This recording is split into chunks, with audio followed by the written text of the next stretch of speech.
back Congressman Jamie Raskin, who does know a thing or two about how messy it is. As a Democrat in Maryland, he was elected ranking member of the Judiciary Committee, and he joins me now.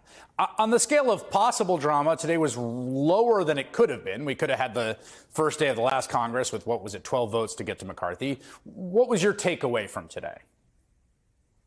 Yeah, well, I was sitting with a bunch of my colleagues, and I was with Jim Himes and Summer Lee and Richie Neal, and some people were predicting this was going to go on for a week like it did last time, and that undoubtedly is in the character of the ultra-MAGA, ultra-Trump faction as opposed to just the Trump subservient faction. But then others said, you know what, they're going to call Donald Trump, and they're going to get him on the phone, and he's going to talk to those people and tell them whatever they need to hear, and they'll convince Trump to damp down the chaos just on the theory that he needs to have the troops in order for Monday when he gets elected. Yeah. And sure enough, that's exactly what happened. My read of the sort of main axis of division here is on this question of government spending cuts. And basically, here's my read, and I want to hear what you think of it, which is most Republicans don't actually care about spending. It's sort of a useful rhetorical tool, but actually it's not. It's who the government benefits, not how big it is, right? They like defense spending. They like all sorts of spending. There are some hardcore members who have genuine ideological commitments on the score. Chip Roy, right? And they're easy to roll because Donald Trump doesn't care. But this weird new question mark of Elon Musk suddenly gives that faction a level of heft and influence that seems to me like an unavoidable fight is going to happen on this question. What do you think?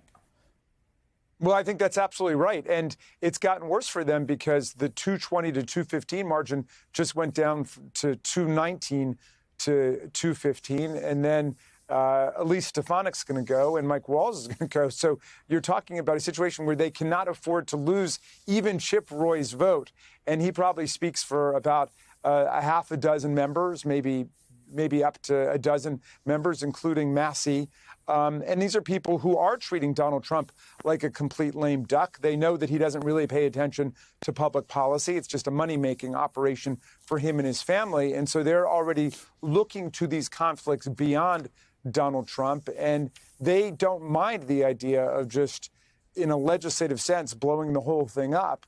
And that's why they've, tried to reserve as much as possible this motion to vacate the chair. They've designed it, by the way, in a completely unconstitutional way, saying that the majority, the Republicans, can bring a motion to vacate when the minority cannot do that, which is the first time, to my knowledge, that the rules of the House of Representatives encode partisan discrimination into how we proceed. Yeah.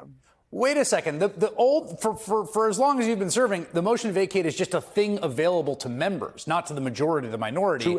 And now they have encoded the power only for the majority into this new House rules package for the first time, as you understand it.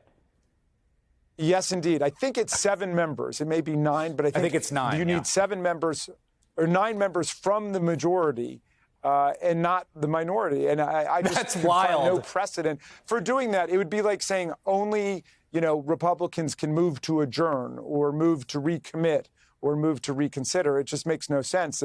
It's the opposite of what a rule is. But, it's going to be a madcap ride with these people.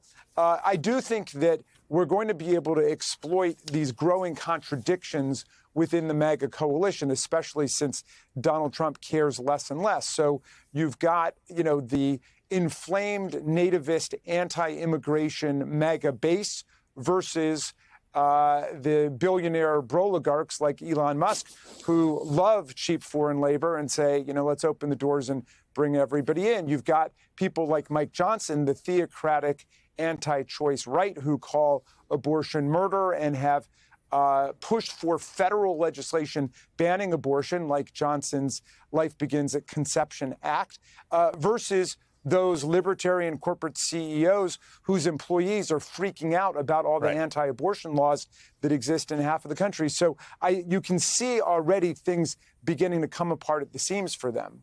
Yeah, I mean, look, I don't want to underestimate them because they did win the election and they do have the majority. So that's key. But the key thing here to me tactically is whether Democrats stay unified, because if they do and they negotiate through Hakeem Jeffries, the Democrats will have a ton of leverage. That's the big if. Congressman Jamie Raskin, thank you so much for your time tonight.